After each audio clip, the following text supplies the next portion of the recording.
오늘 주기도문 6번째 시간입니다. 기도의 달인 예수님께서 오늘 본문은 우리에게 이렇게 가르쳐 주셨습니다. 12절 말씀인데요. 우리가 우리에게 죄 지은 자를 사하여 준 것 같이 우리의 죄를 사하여 주옵소서라고 기도하라고 말씀해 주셨습니다. 우리는 하나님께 우리의 죄를 용서해 달라고 늘 간구해야 됩니다. 이것을 우리는 회개 기도라고 하죠. 사실 이 회개 기도는 우리가 다 알고 있는 기도입니다. 그리고 믿음이 있는 사람이라면 분명히 자주 하는 기도죠. 하나님, 오늘 거짓말을 했습니다. 용서해 주세요. 하나님, 오늘 가족에게 신경질을 부렸습니다. 용서해 주시옵소서. 하나님, 오늘 교회 성도를 미워하고 그를 정죄했습니다.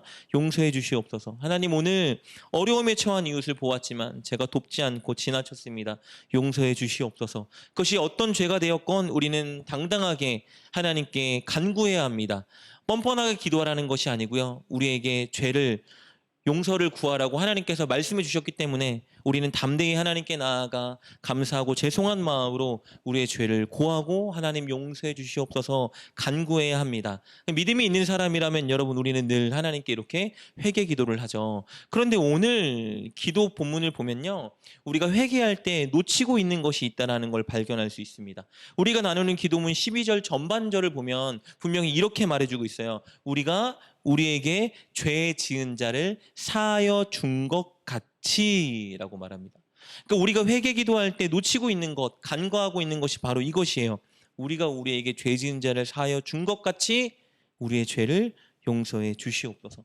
예수님이 우리에게 회개 기도하라고 가르쳐 주실 때 마치 회개 기도에 조건절처럼 보이는 이 말이 붙어 있습니다. 우리가 우리에게 죄 지은 자를 사하여 준 것 같이.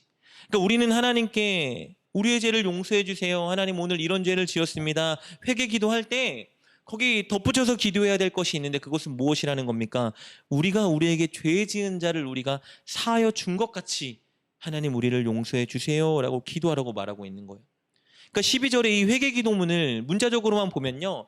먼저는 우리가 우리에게 잘못한 사람을 용서해 줘야 되고 그 후에 우리가 우리의 잘못한 것들을 하나님께 용서해 달라고 간구해야 되는 것처럼 보이죠.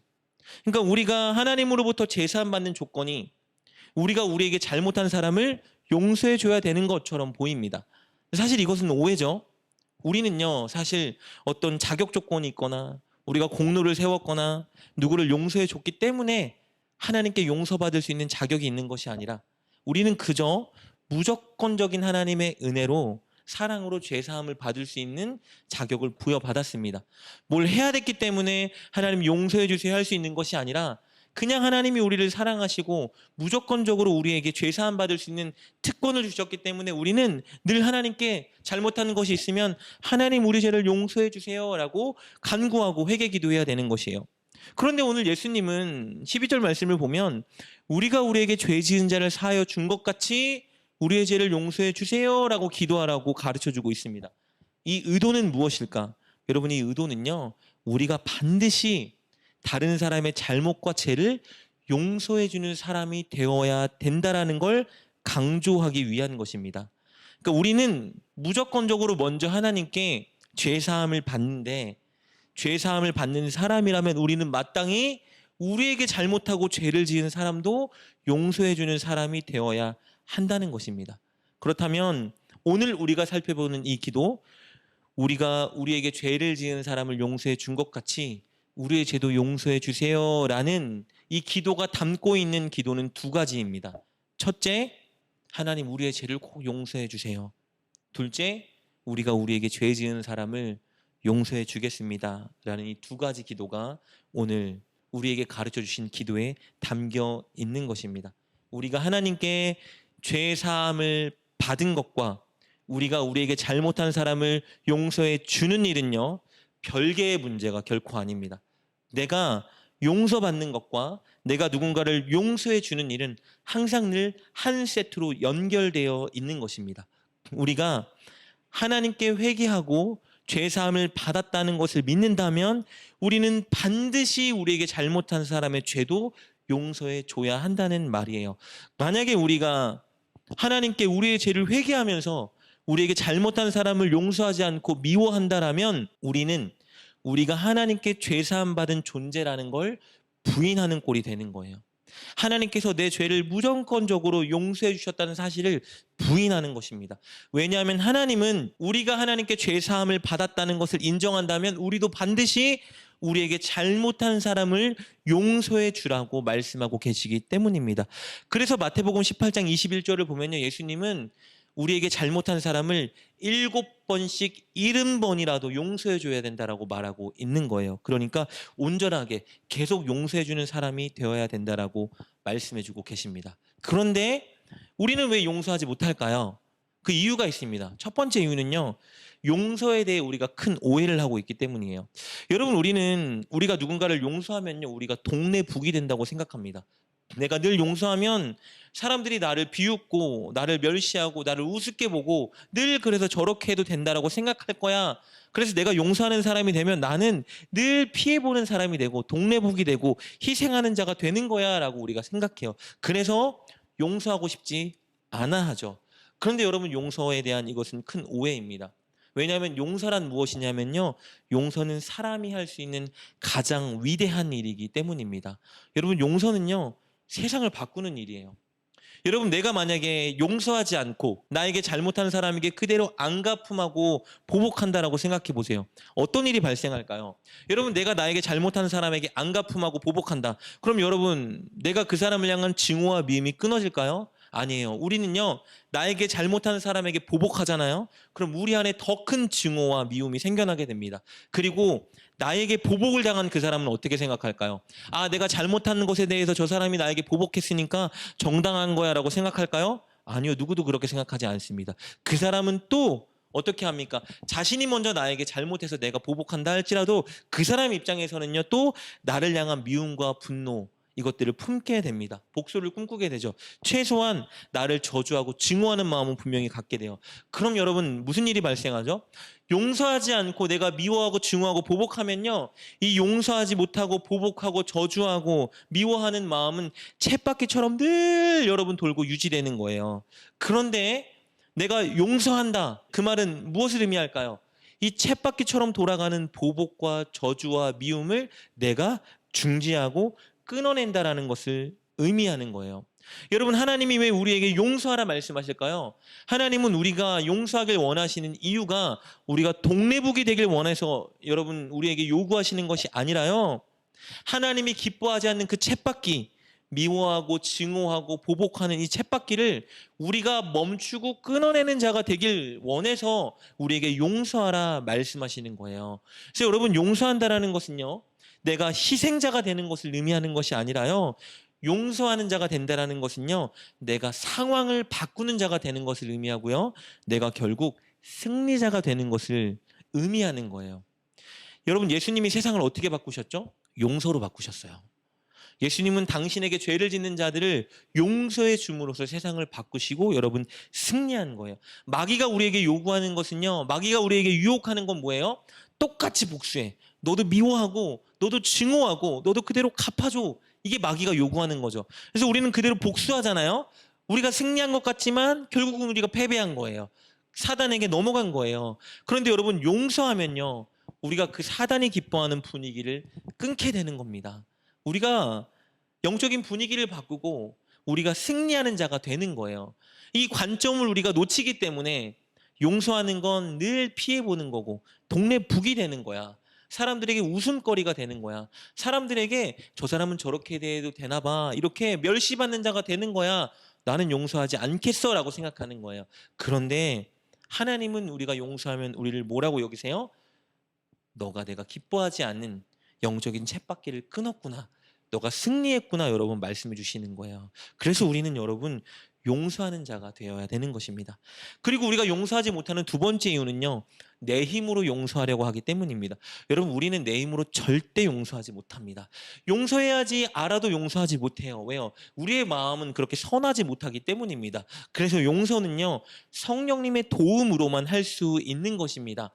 어떻게 하면 그럼 우리가 성령님의 도움으로 용서할 수 있을까를 오늘 짧게 살펴보고 싶습니다. 여러분, 우리가 누군가를 용서할 수 있는 첫 번째 비결은 무엇이냐? 우리가 죄인이라는 것을 인정하고 아는 것입니다. 여러분, 사람은 누구도요 자신이 악한 죄인이라는 것을 인정하고 싶어 하지 않아 합니다. 그래서 예수님을 믿지 않는 사람들은요 자신을 악하고 죄인이라는 것을 인정하고 싶어 하지 않아 합니다. 부인해요. 그래서 여러분, 하나님을 믿지 않는 사람들에게 당신은 죄인입니다, 회개하세요라고 말하면 다 버럭 화를 내죠. 내가 무슨 죄인이야, 내가 무슨 악이 있는데 라고 말합니다. 심지어 교회를 다니지만 예수님을 인격적으로 만나지 못한 분들은 이 말을 굉장히 싫어해요. 당신은 죄인입니다. 내가 왜 죄인인데, 나처럼만 살라고 해 라고 말하죠. 여러분, 이것이 바로 예수님을 인격적으로 만난 사람과 만나지 못한 사람의 차이입니다. 성령님이 우리 안에 임하시면요, 예수님이 우리 안에 오시면 가장 먼저 보이는 것은 내가 진짜 죄인이구나 라는 생각입니다. 예수님을 만나면 내가 정말 얼마나 심각한 죄인인지 뼈저리게 느끼고 깨닫게 됩니다. 내가 얼마나 많은 죄를 짓고 살았는지, 생각과 마음과 말과 행동으로 얼마나 하나님이 기뻐하지 않는 일을 내가 수많이 하고 살았는지, 여러분, 그것들을 보게 돼요. 그래서 예수님을 믿고 만난 사람들은 나는 진짜 죄인입니다 라고 고백하게 되는 거예요. 예수님, 저는 진짜 죄인입니다 고백하게 되는 거예요. 누군가가 우리는 죄인입니다 라고 말할 때 그것이 기분 나쁘고 걸리는 것이 아니라 맞습니다, 저는 진짜 죄인이에요, 여러분, 고백하게 되는 거예요. 여러분, 사도 바울 얼마나 위대한 예수님의 일꾼입니까? 그 사람이요, 예수님을 만나고 난 이후에 가장 먼저 고백하는 것이 이것이에요. 우리 로마서 7장 24절 말씀 볼까요? 이렇게 기록됐습니다. 그가 고백하는 거예요. 오호라, 나는 곤고한 사람이로다. 이 사망의 몸에서 누가 나를 건져내랴. 여러분, 예수님 믿기 전에 사도 바울이 얼마나 열심히 사는 사람이었는지 몰라요. 그는 영향력 있는 사람이에요. 스스로가 이 정도면 진짜 나 잘 살지라고 생각했습니다. 그런데 예수님을 만나고 나니까 진짜 자기가 어떤 사람인지 발견하고 깨닫게 된 거예요. 내가 얼마나 악한 사람인지, 내가 선하게 살고자 노력해도 내가 선하게 살아갈 수 없는 사람이구나를 깨닫게 된 거예요. 그래서 그가 이렇게 고백하는 거예요. 오라, 나는 공고한 사람이다. 여러분이 공고하다는 뜻이요, 무슨 말이냐면요, 어렵고 고통스럽고 곤란하고 괴로운 사람이다라고 말하는 거예요. 왜요? 이 사망의 몸에서, 내가 늘 이렇게 죄를 짓는 나의 이 몸에서 누가 나를 건져낼 수 있을까? 나는 늘 이렇게 죄만 짓고 사는 사람이구나, 그가 고백한 거예요. 예수님을 만나니까 자신이 얼마나 큰 죄인인지 그가 발견하게 된 것입니다. 디모데에게 편지를 보내는데요, 그가 이렇게 고백합니다. 디모데전서 1장 15절 말씀입니다. 미쁘다, 모든 사람이 받을 만한 이 말이요, 그리스도 예수께서 죄인을 구원하시려고 세상에 임하셨다 하였도다. 죄인 중에 내가 괴순이라. 여러분이, 괴수라는 말은요, 악당의 두목, 나쁜 우두머리의 대장이란 뜻이에요. 바울이 뭐라고 말하고 있어요? 내가 악당 중에 두목이고 나쁜 사람 중에 우두머리 대장이다라고 말하고 있는 거예요. 왜요? 예수님을 만나니까 내가 얼마나 큰 죄인이었는지 그가 발견하게 된 거예요. 가슴을 치면서 이렇게 고백한 겁니다. 내가 진짜 악당 중에 악당이고 나쁜 놈 중에 두목, 우두머리야. 나 이렇게 악한 자야 라고 그가 말한 겁니다.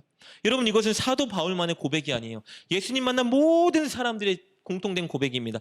베드로가 예수님을 만났을 때 한번 볼까요? 뭐라고 고백하는지요? 누가복음 5장 8절 말씀 보면요, 베드로가 이렇게 고백합니다. 시몬 베드로가 이를 보고 예수의 무릎 아래 엎드려 이르되, 주여, 나를 떠나소서, 나는 죄인이로 소리다 하니. 예수님을 만나니까요, 자신의 모습이 보이니까 예수님께 뭐라고 고백했냐면요, 저를 떠나세요, 저는 죄인입니다, 거룩한 분과 함께할 수 없는 나는 나쁜 놈입니다, 그가 고백한 거예요. 여러분, 우리가 용서할 수 있는 자, 승리자가 될 수 있는 첫 번째 비결은요, 내가 얼마나 악한 죄인인지 내 자신을 제대로 보고 인식하는 겁니다. 왜요?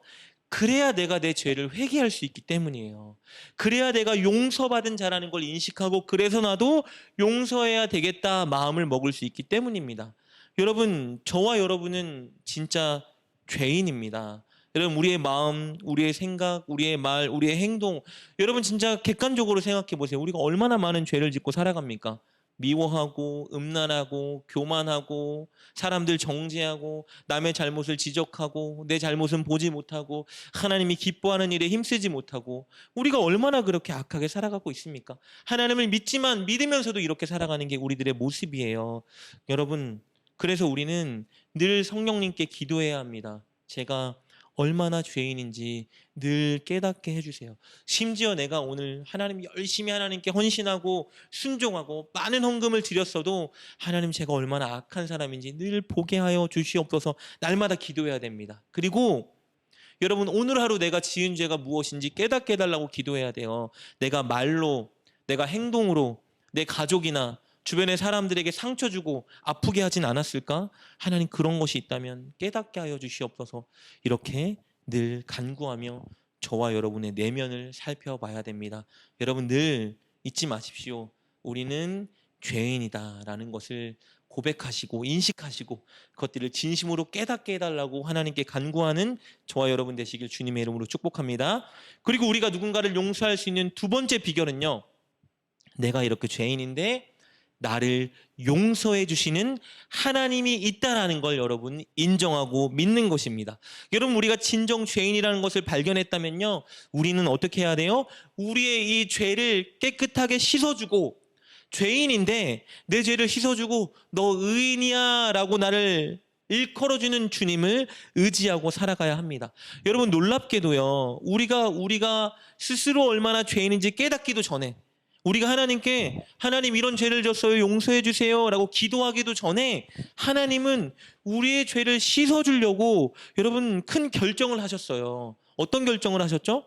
예수님을 십자가에 달려 그분의 생명을 우리의 죄값으로 내어주시기로 결정하셨습니다. 우리 로마서 5장 6절 8절 10절 말씀 보면 이렇게 기록되어 있습니다. 6절입니다. 우리가 아직 연약할 때 기약대로 그리스도께서 경건하지 않은 자를 위하여 죽으셨도다. 여러분 우리가 경건하지 않은 죄인인데 우리를 위해서 그때 예수님이 죽어주셨대요. 8절은 이렇게 고백합니다. 우리가 아직 죄인 되었을 때, 예수님을 안 믿고 하나님께 회개하지 않은 그때 그리스도께서 우리를 위하여 죽으심으로 하나님께서 우리에 대한 자기의 사랑을 확증하셨느니라. 우리가 죄인인데 회개하지 않고 계속 죄를 짓고 살아가는데 그러면서 나 죄인 아니야 라고 말하는 그때에 예수님이 십자가에 우리를 위해 달려주셨대요. 10절은 뭐라고 말하죠? 곧 우리가 원수 되었을 때, 우리가 하나님의 원수처럼 늘 악한 짓을 저지르고 하나님 기뻐하지 않는 일만 저지르고 사단이 좋아하는 일만 늘 하는데 그때 어떻게 했대요? 그 아들의 죽으심으로 말미암아 하나님과 화목하게 되었은즉이라고 말하고 있죠. 우리가 회개도 하지 않고 우리가 늘 죄에 거하고 있는데 그러면서 우리는 나 죄인 아니야, 내가 왜 죄인인데, 내가 뭘 잘못했는데 할 때 하나님이 예수님을 십자가에 달려 죽게 하셨다는 거예요. 왜요? 우리의 죄값을 이미 그때 예수님이 담당하신 거예요. 죄를 진 자는 죄의 싹은 사망인이라고 말하죠. 죄를 지은 자는 반드시 죄값으로 죽어야 되는데 그 죄값을, 사망의 값을 누가 치러주신 거예요? 예수님이 치러주신 거예요. 우리의 대표가 되셔서 우리의 죄를 다 짊어지고 우리 대신 처벌을 받아주신 거예요. 그래서 우리가 그것을 믿으면 죄에 대해 우리가 처벌받지 않을 수 있도록 만들어 주시려고 우리가 죄를 깨닫지도 못하고 죄인이라 고백하지도 않고 우리가 용서해달라고 구하지도 않는 그때에 하나님이 십자가에 달려 예수님의 생명값을 우리를 위해 주셨다라고 말하고 있는 거예요. 이 놀라운 일을 깨달은 자만이 여러분 죄인인 나를 용서해 주시옵소서 늘 하나님을 의지하고 살아갈 수 있게 된다는 것입니다. 사도 바울은 이것을 알았어요. 내가 예수님을 만나기 전에 진짜 죄인이었는데 이미 그때 예수님이 십자가에 달려 나를 위해 죽어주셨구나. 내 인생 주님 위해 살아가야 되겠다. 주여 늘 내 죄를 용서해 주시옵소서. 그가 고백하는 자리에 설 수 있었던 것입니다. 그래서 남을 용서할 수 있었던 거예요. 내가 주님께 받은 은혜가 얼마나 큰지를 보니까, 내가 용서받는 그 은혜가 선물이 얼마나 많은지를 보게 되니까 기꺼이 나에게 잘못한 사람들에게 용서를 베푸는 삶을 살아가게 된 것입니다. 여러분 오늘 우리 12절의 이 기도문, 우리가 우리에게 죄 지은 자를 사하여 준 것 같이 우리의 죄를 사하여 주옵소서. 여러분 이 기도문을 이 마태복음 원어로 보면요, 이 마태는요 죄라는 말을요 빚이라는 말로 표현했어요. 빚을 진 거라는 거예요. 그럼 여러분 원어로 해석하면 이런 말이에요. 우리가 우리에게 빚진 자의 빚을 탕감해 준 것처럼 우리의 빚을 탕감해 주옵소서라고 말하는 거예요. 우리는 죄를 지어서 죽어야 되는데 예수님이 어떻게 하신 거예요? 대신 죽어주셨죠. 그래서 예수님께 우리는 빚진 자라는 거예요. 갚을 수 없는 빚을 졌다라는 거예요. 그래서 예수님께 너무 큰 빚을 졌기 때문에 이거 내가 다 갚지도 못하는 빚인데 이거 어떻게 갚을까요, 예수님? 그럼 너한테 잘못한 사람이 있으면 용서해줘. 탕감해줘서 그렇게 해도 빚을 갚을 수는 없지만 그렇게 내 빚을 조금씩 갚아가면 좋지 않겠니? 라고 말하는 거예요. 마태복음 18장 21절부터 35절 말씀 보면요. 빚을 진 두 명의 사람이 등장합니다. 한 사람은 임금에게 빚을 졌는데요. 1만 달란트를 빚을 졌어요. 여러분 1만 달란트가 얼마냐면요. 제가 하루 임금을 10만 원으로 계산해 봤더니요. 1만 달란트는요. 60조예요. 60조. 사람이 갚을 수 없는 빚이죠. 60조. 국가에서 여러분 갚아야 되는 빚보다 더 많은 빚을 졌다라는 거예요. 근데 60조의 빚을 빈 자가 임금에게 간구합니다. 임금님, 제가 갚을 수가 없습니다. 내 자손의 자손이 갚아도 갚을 수가 없어요. 우리 평생 노예가 되어 살아도 갚을 수가 없는데 어떡하죠? 용서해 주시면 안 되겠습니까? 했더니 임금이요. 갑자기 어떡합니까? 그래, 그냥 가라. 내가 받지 않겠다. 어차피 너에게 받을 수도 없는 빚인데 내가 이 빚을 너에게 요구하면 뭐 하겠느냐? 내가 은혜를 베풀어 주겠다. 가라. 하고 60조의 빚을 탕감해 준 거예요.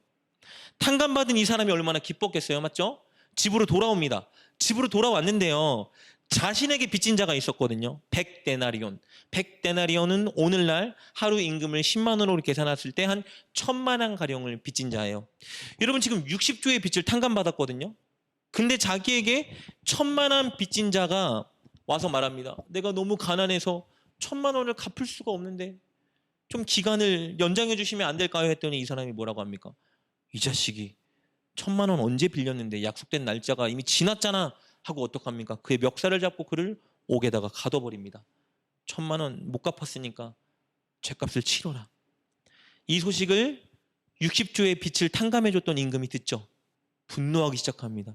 이 자식이 60조의 빚을 탕감해 줬더니 1000만 원 빚진 자를 옥에다가 가두어 그를 다시 옥에다가 가두어 버려라 라고 명령합니다. 예수님이 이 이야기를 우리에게 왜 주셨죠? 이 이야기 속에 임금이 바로 예수님이라는 거예요. 60조의 빚을 진 사람이 우리라는 겁니다. 우리는 갚을 수 없는 빚을 예수님께 졌다라는 거예요. 생명값을 주셨기 때문입니다. 그래서 어떻게 하라는 거예요? 60조의 빚보다 비교할 수 없는 하나님의 생명값을 너희들이 빚졌으니 대신에 너희들에게 잘못한 사람들을 너희가 용서하는 사람이 되어라라고 말하는 거예요. 우리가 60조는 비교할 수 없는 수많은 빚을 예수님께 졌다라는 것을 인정하는 사람은요.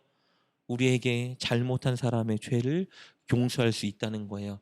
우리는 너무나 큰 너무나 많은 선물을 예수님께 늘 받고 있는데 그 선물과 비교할 수 없는 조금의 선물을 나눠주는 자가 되라고 말씀하시는 거예요. 여러분 그렇다면 용서는요. 나에게 잘못한 사람을 보고 용서해 주는 게 아니에요. 나에게 잘못을 저지른 자가 나에게 와서 얼마나 납작 엎드려서 싹싹 비나 보자. 나에게 얼마나 보상하는지 한번 보고 내가 용서해 줄지 말지 한번 결정할게 하는 게 아니고요. 우리는 우리에게 잘못한 사람을 어떻게 용서해 주는 거예요? 예수님을 보고 용서해 주는 거예요. 그 사람을 보고 용서해 주는 게 아니라 나의 죄를 늘 용서해 주시고 나를 사랑하시는 예수님을 보고 용서해 주는 거예요.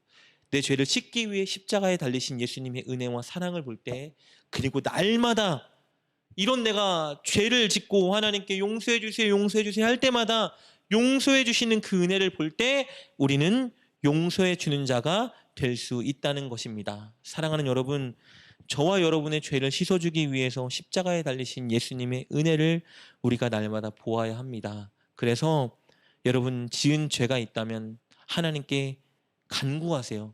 하나님 오늘 생각으로 마음으로 내 입으로 말로 행동으로 이런 죄를 지었습니다. 우리 부모님을 아프게 했고요. 하나님 부부간에 서로를 아프게 했고요. 하나님이 기뻐하는 일을 하지 않았고요. 악한 죄를 저질렀습니다. 용서해 주세요. 하나님 용서해 주세요. 그때 하나님이 여러분의 죄를 분명히 용서해 주십니다. 그리고 용서받았다는 것을 안다면 여러분에게 혹시 실수하고 잘못한 사람이 있다면 마땅히 용서해 주십시오. 그럴 때 하나님이 여러분을 기뻐하고 축복할 것입니다. 꼭 용서하는 자리에서는 저와 여러분 되시길 주님의 이름으로 축복합니다. 끝으로 우리가 용서할 수 있는 세 번째 비결은요. 우리가 잘못한 사람을 위해 기도하는 것입니다. 여러분 예수님이 십자가에 달려 돌아가실 때 마지막으로 하셨던 말씀이 뭔지 아세요? 자신의 십자가에 받고 조롱하는 사람들을 위해서 하나님께 기도하셨어요. 주여, 저들의 죄를 용서해 주옵소서. 저들이 자신이 하는 일을 알지 못합니다라고 끝까지 십자가에 달려 그들의 죄를 용서해 달라고 하나님께 기도했습니다. 여러분, 우리가 어떻게 하면 사람들을 용서할 수 있을까요? 우리 힘으로 용서할 수 없어요. 예수님의 은혜를 알아도 용서가 잘 안 됩니다. 그래서 우리는 기도해야 돼요. 누가복음 6장 28절 말씀 보면 이렇게 예수님이 말씀해 주십니다. 너희를 저주하는 자를 위하여 축복하며 너희를 모욕하는 자를 위하여 기도하라. 예수님도 아셨어요. 우리를 모욕하고 힘들게 하는 자를 우리가 용서할 수 없다는 걸 아셨어요. 그래서 어떻게 말씀하세요? 그들을 위해 기도하라고 말씀하셨어요. 왜요? 기도하면 내 힘으로 용서하는 게 아니라 하나님이 우리가 용서할 수 있는 힘을 주시기 때문에 기도하라고 말씀하시는 거예요. 기도하면 먼저 죄인인 우리가 하나님께 얼마나 많은 은혜를 받았는지를 보게 하시고, 그래서 기도하면 나도 용서해 줘야 되는구나를 깨닫게 하시고, 기도하면 내게 원수 같은 그 인간이 얼마나 불쌍한 사람인지를 보게 하시는 거예요. 그래서 기도하면 내가 용서하지 못하는 사람을 용서할 수 있는 힘을 우리에게 주시는 겁니다. 그래서 주님은 기도하라 말씀하세요. 무조건 사랑하고 용서해줘 이렇게 말하는 게 아니고요. 그들을 위해 기도하라고 말씀하십니다. 기도하면 그 사람이 내 마음에 들어오고, 기도하면 그 사람을 품게 되고, 기도하면 그래서 시간이 지나면 용서할 수 있는 마음이 생기기 때문에 기도하라 말씀하시는 겁니다. 여러분, 기도에는 힘이 있습니다. 우리가 결코 가질 수 없는 마음을 갖게 하는 힘이 있어요. 기도하면 우리가 결코 할 수 없는 일을 하게 하는 힘이 생깁니다. 그래서 우리는 기도해야 되는 거예요. 여러분, 우리가 원하고 바라고 기도합니다라는 찬양을 너무 많이 하잖아요. 여러분, 근데 이 후렴절을 보면 이렇게 말하잖아요. 하나님의 꿈이 나의 비전이 되고, 예수님의 성품이 내 인격이 되고, 성령님의 권능이 나의 능력이 되기를 원하고 바라고 기도합니다. 기도해야 하나님의 꿈이 나의 꿈이 되고, 예수님의 성품이 나의 인격이 되고, 성령님의 권능이 나의 능력이 되는 것입니다. 기도하지 않으면 우리는 용서할 수 없어요. 기도하면 우리는 용서할 수 있어요. 그래서 예수님이 우리에게 이렇게 기도하라 가르쳐 주신 거예요. 너희는 이렇게 기도하라. 오늘 우리가 우리에게 죄 지은 자를 사하여 준 것 같이 우리의 죄를 사하여 주옵소서. 이렇게 기도하라 말씀하셨습니다. 기도하면 우리는 용서할 수 있습니다. 오늘 말씀을 정리해 볼까요? 여러분, 예수님은 우리에게 이렇게 기도하라 말씀하셨어요. 오늘 우리가 우리에게 죄 지은 자를 사하여 준 것 같이 우리의 죄를 사하여 주옵소서. 이 기도는 첫째, 우리가 죄인인 것을 인정하는 기도입니다. 하나님, 우리는 죄인입니다. 우린 너무 연약한 죄인이라 하나님이 없이는 안 됩니다라는 먼저는 고백하는 기도예요. 그리고 이 기도는요, 우리의 죄를 용서해 주실 분은 하나님임을 믿습니다 고백하는 거예요. 하나님, 그러니 우리의 죄를 꼭 용서해 주시옵소서. 이제 죄를 짓지 않고 살아가고 싶습니다라는 결단의 기도인 것입니다. 끝으로 이 기도는요, 내게 죄를 지은 자를 내가 용서해 주겠습니다라는 결단의 기도인 것입니다. 사랑하는 여러분, 우리는 죄인입니다. 그래서 우리는 예수님이 필요하고, 그래서 우리는 늘 예수님을 의지하여 우리의 죄를 온전히 회개하고 깨끗함을 받아야 되는 사람들입니다. 여러분, 우리가 기도할 때 예수님은 우리의 죄를 씻어주시고요, 우리가 이 죄의 모습으로 살아가고 싶지 않은 마음을 우리에게 허락해 주십니다. 그러니 여러분, 우리 늘 예수님께 용서해 달라고 기도하는 자리에 서야 합니다. 그리고 여러분, 우리가 회개하고 죄사함을 받은 사람이 될 때 우리는 용서하는 삶을 살 수 있습니다. 하나님은 우리를 통해 저와 여러분의 가정이 변화되고, 우리의 일터가 변화되고, 우리의 사회가 변화되기를 간절히 원하십니다. 오늘 이 기도, 여러분 이 시간 꼭 붙들고 기도했으면 좋겠습니다. 오늘 우리가 우리에게 죄 지은 자를 사하여 준 것 같이 하나님, 우리의 죄를 사하여 주시옵소서. 하나님, 우리는 죄인입니다. 우리 너무 연약한 사람입니다. 하나님이 용서해 주지 않으면 단 한순간도 온전히 승리하며 살아갈 수 없는 자오니 하나님, 우리를 우리를 용서해 주시고 깨끗하고 거룩하게 살아갈 수 있는 자로 우리를 인도해 주시옵소서. 하나님, 마땅히 용서하는 자가 되겠습니다. 우리에게 잘못하는 자, 실수하는 자들 우리가 용서해 주는 사람이 되어서 영적인 분위기를 바꾸고 하나님 승리하는 사람 우리가 되게 하여 주시옵소서. 날마다 승리하며 우리 주변을 바꾸는 용서하는 자 우리가 되게 하여 주시옵소서. 이 시간 간절한 마음으로 주님께 기도하며 나아가는 이 시간 되길 원합니다. 우리 함께 주님께 기도하며 나아갑시다.